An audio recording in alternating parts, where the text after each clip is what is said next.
What's up guys, welcome back to another video. So today we have another special guest, Claudia Magliocco. Claudia, she does modeling and she is also a play therapist. But before I get into these questions, Claudia is gonna talk a little bit about herself. So go ahead. Hi everyone, thanks for inviting me on, Mark. Cool. I'm a child and adolescent psychotherapist. I've been with a specialisation in play therapy, and I've been a therapist for about 5 years. I work in private practice in Wexford Town, and I also then modelled for Face the Fear and Runaway Bride as well. See how much of a professional she is.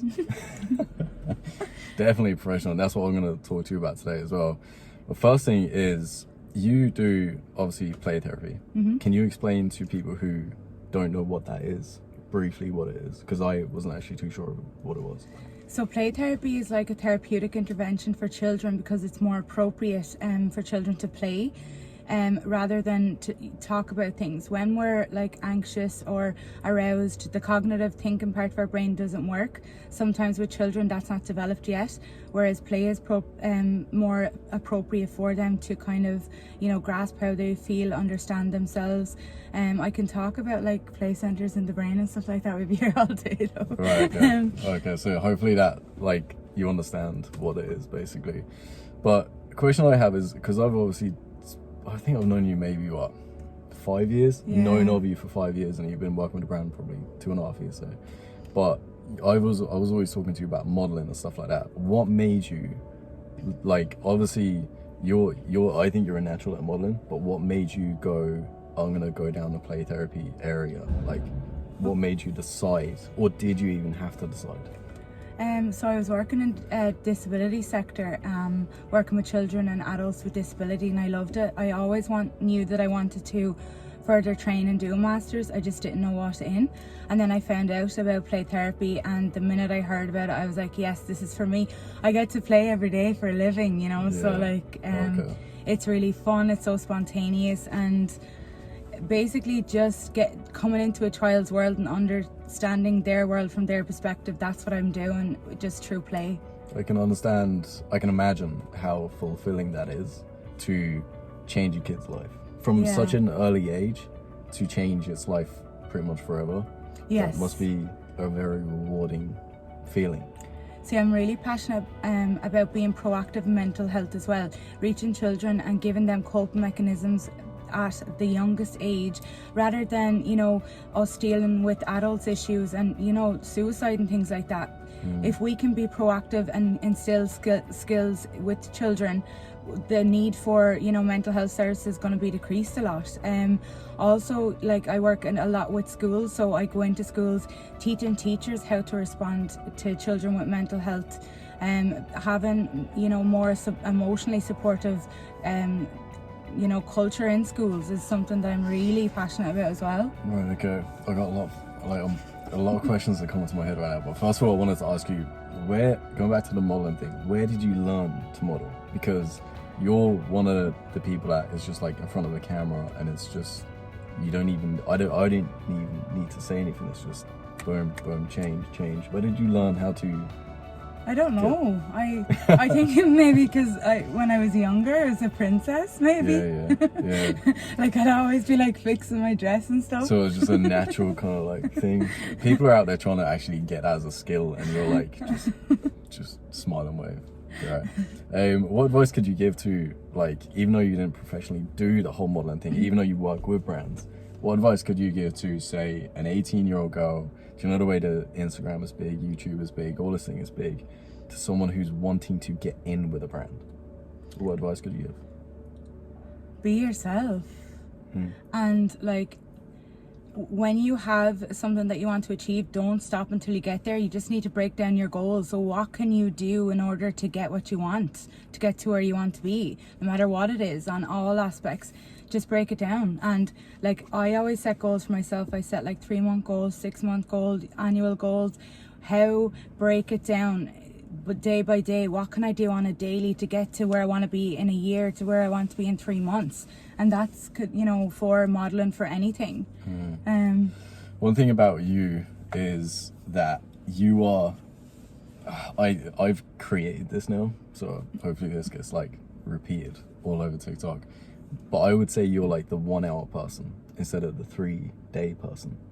The 1 hour. Yeah, so you're probably wondering what I mean by that. What I mean by that is, since I stepped into doing business, I have spoken to so many different people, right? And say there's people that I would reach out to, and I could put my life savings on it that that person's probably going to get back to me within an hour or so. Within an hour, like give or take an hour, right? Okay. And then there's people that you could reach out to and they take 3 days to get out to. So my example here is, if you want to like you're obviously professional and you keep like excelling each, is that what? Yeah, you keep progressing as well each year. And that's because you make decisions on the day. So the importance of, like, if you wanted to see the separation in people, if you are someone who, like, you see something coming in on Monday and you literally decide there and then, all right, decision done, like, you know, it's already in the process. Whereas people who like see something and then they sit on it, then they forget about it. Then 3 days later they go, oh, I forgot to get back to that person.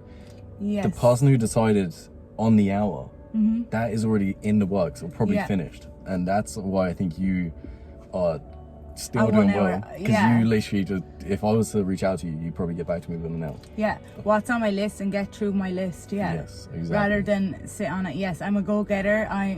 Definitely I'm the 1 hour person. Yeah. And I think that is the separation of people. If you are the 1 hour person instead of getting back to someone in 3 days, the separation, like after a month, after a year, after 5 years of what other people are achieving, that is what separates people. If you can learn to make decisions quicker, you're going to get to where you want to be quicker. Yeah. So you're a 1 hour person. Yes, definitely. So in play therapy, have you found, how long have you been doing it? About 5 years. So it's still only the start of your career as such, but what's been the most rewarding part of that so far? Every day, the little things. Like, I would see, like, you know, say I start with a child, I might do 12, 20 sessions with them. So they come in, say, for anxiety. When I start seeing what we're doing in the playroom change, like little changes, that's the pieces for me. I don't have to have this big, massive, you know, oh, they're a completely different child now. Yeah. So you must not only see the difference and the change within the kid, but also the parents looking at you going, thank you, like that must be as well rewarding. So sometimes that would happen, but not all of the time. Really? But yeah.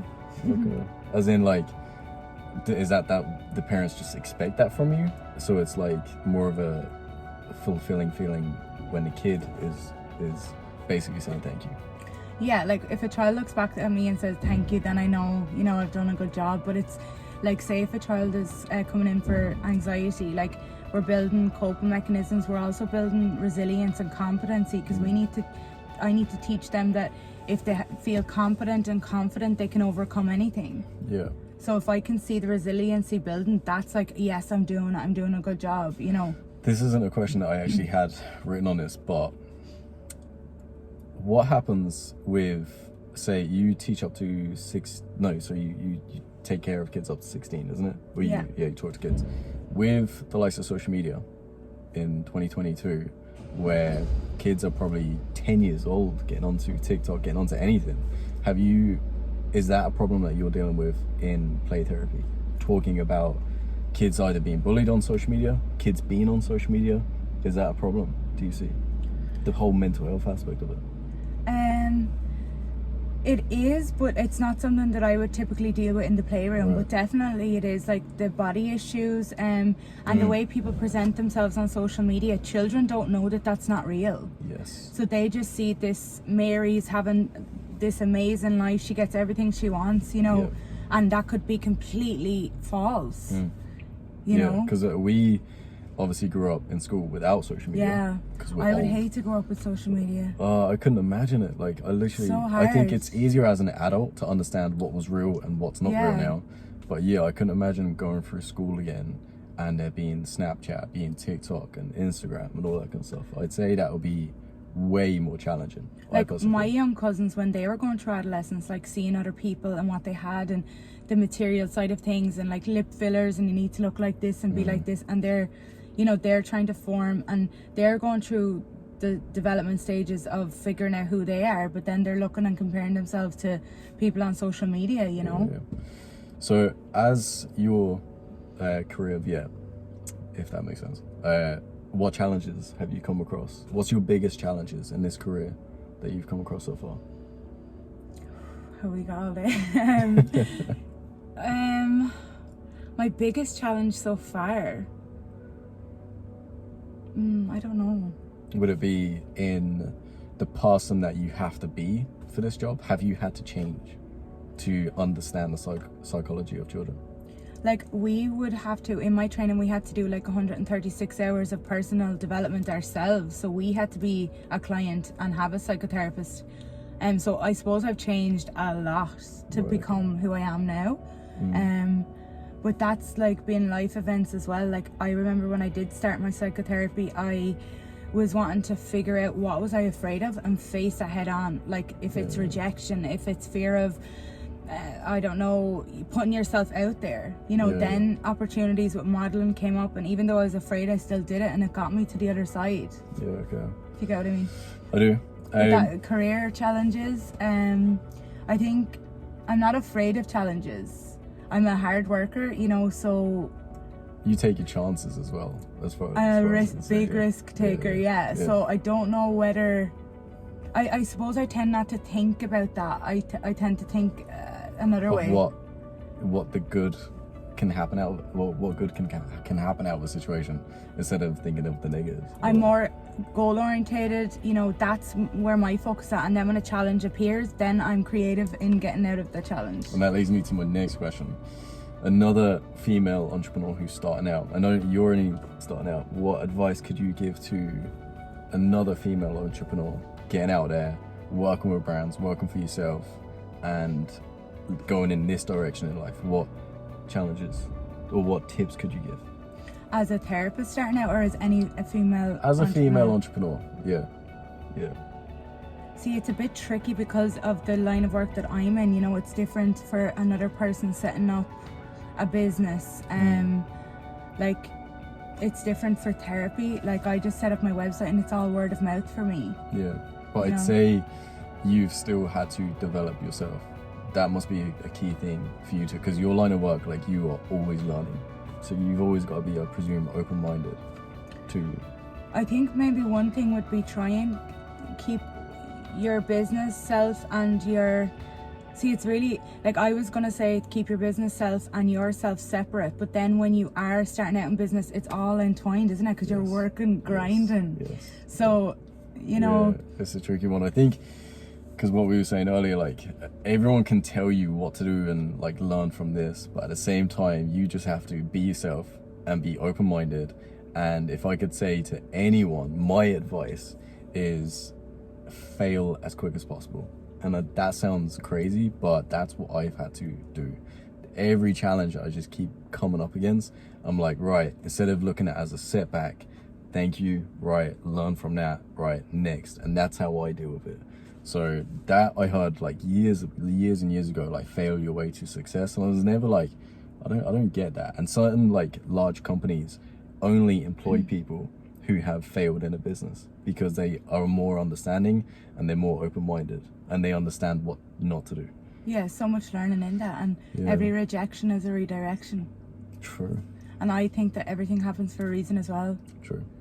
So no matter what comes of it, with your challenges, with things that redirect you, you know, there's always something to be gained from it. Yes. And like, if everything always worked out, it'd be boring, and you know. Exactly. And you should like take on challenges. Challenges are good because you learn a hell of a lot about yourself. You learn how tough you are. That's my take on it there anyway. Plus you gain so much confidence, because then you can overtake, you can do anything, overcome anything.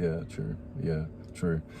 Right, on them words, I think, geez, that was 15 minutes. If you have any other questions for Claudia, shoot me a DM. We may do a follow-up, like in say Part 17. when you're absolutely going on. When you're absolutely killing it again. But shoot me a DM if you have any other questions. But I hope you liked today's video, and I'll be back soon interviewing someone else. Take it easy, guys. Thank you.